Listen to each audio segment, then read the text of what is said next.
Assalamualaikum warahmatullahi wabarakatuh. Perkenalkan, saya Nuril Zahra dengan NIM 15036200034 dari Pendidikan Teknik Bangunan 2020 sesi 2. Pada kesempatan kali ini saya akan menjelaskan kembali mengenai hasil analisis strategi media dan model pembelajaran suatu kompetensi dasar untuk memenuhi tugas UTS dari mata kuliah strategi dan media pembelajaran. Mata pelajaran yang saya ambil kali ini adalah aplikasi perangkat lunak dan perencanaan interior gedung atau biasa disebut dengan APL-PIG, di mana mata pelajaran ini tuh berfokus pada kompetensi siswa dalam mengolah dan menyajikan suatu tahapan-tahapan proses penggambaran gedung menggunakan program aplikasi AutoCAD 2 dimensi.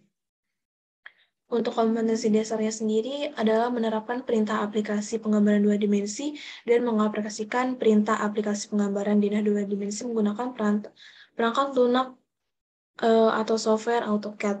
Kompetensi dasar yang dibahas ini adalah seperti yang sudah tadi saya sebutkan, di mana dalam dunia kerja ini kan AutoCAD ini sangat dibutuhkan untuk mendesain bangunan, di mana nantinya dia dapat membuat gambar dengan skala tertentu sesuai dengan keadaan lapangan. Jadi program penggambaran desain 2 dimensi ini itu sangat penting untuk lulusan sekolah bangunan, di mana dia harus memiliki skill sesuai dengan apa yang dibutuhkan di dunia kerja.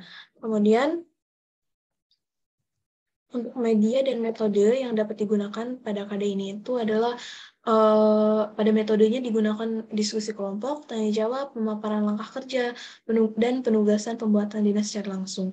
Kemudian untuk medianya itu digunakan kompetensi dasar kali ini itu menggunakan lembar kerja, internet, LCD, komputer, software AutoCAD, dan video pembelajaran. Kemudian untuk pendekatannya sendiri menggunakan pendekatan saintifik, di mana pendekatan ini itu digunakan untuk menghadapi dan memecahkan masalah yang dihadapi dengan baik. Itu menurut Fadilah tahun 2019. Jadi nantinya siswa itu dapat lebih aktif dalam mengkonstruksi pengetahuan dan keterampilannya. Jadi siswa dapat memiliki skill dan kemampuannya dalam mengelola AutoCAD 2 dimensi. Juga dapat mendorong siswa untuk melakukan kegiatan pembelajaran guna menemukan fakta dari lapangan atau tempat kejadian. Jadi maksudnya adalah nanti jika siswa sudah berada di lapangan, dia dapat menggambarkan kembali desain yang sesuai dengan di lapangan dengan skala tertentu menggunakan penggambaran aplikasi AutoCAD 2 dimensi. Kemudian untuk model pembelajaran yang digunakannya itu adalah model pembelajaran Project Basic Learning, di mana model pembelajaran ini tuh merupakan salah satu model pembelajaran yang inovatif.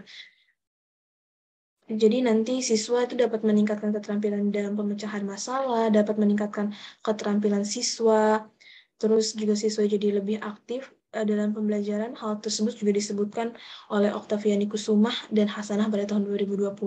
Kemudian menurut Bruner, yang dia menyatakan bahwa tujuan pendidikan adalah untuk mengembangkan potensi siswa secara penuh, maka model pembelajaran PJBL ini tuh memberikan pengalaman secara langsung kepada siswa, di mana siswa dia memiliki pengalaman dan kemampuan baru dalam mengelola software atau perangkat lunak aplikasi AutoCAD ini. Jadi dia belajar tuh secara aktif, menyenangkan, dan juga dapat menyelesaikan suatu permasalahan gitu. Jadi dia dapat menggambarkannya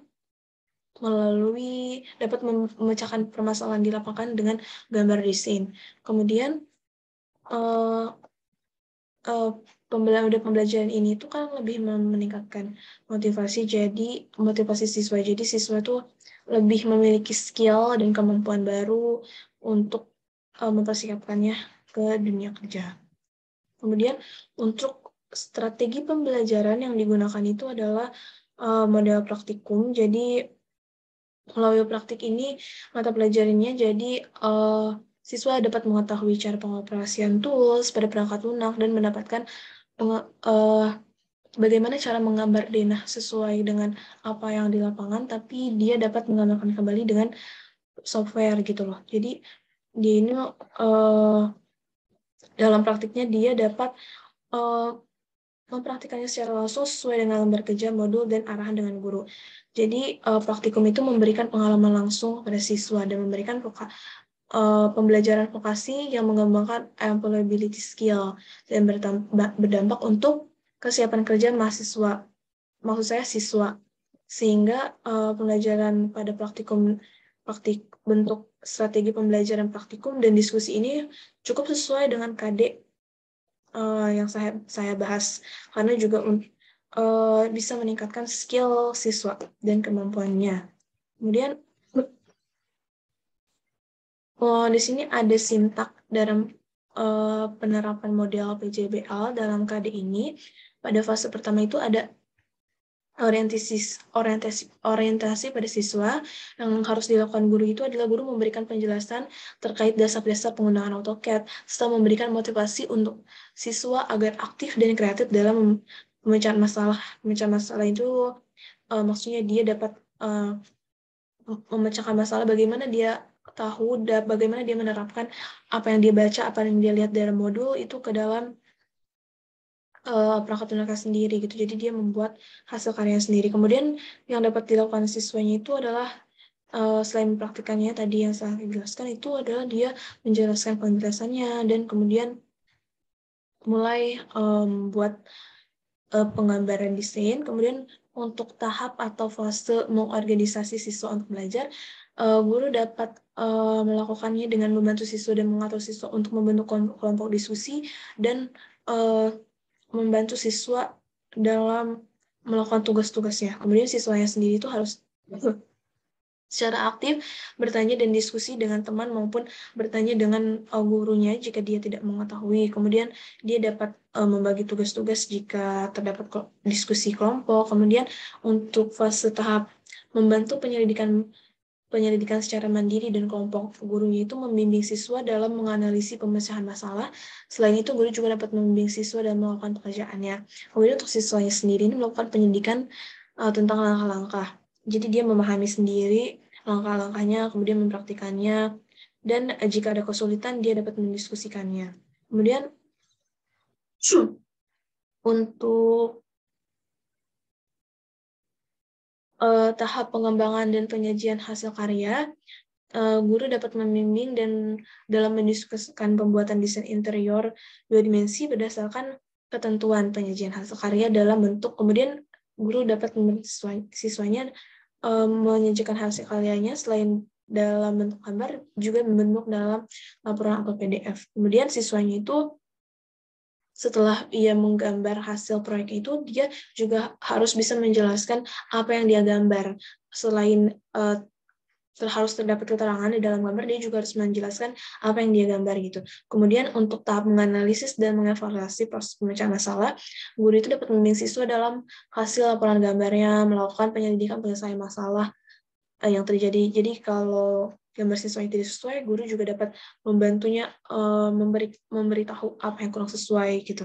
Terus siswanya juga setelah memaparkan, dia juga harus bisa menanggapi hasil karya temannya atau hasil karya sendirinya itu, di mana hasil karyanya itu ada yang kurang sesuai atau kurang tepat seperti itu. Kemudian selanjutnya adalah untuk kesimpulan.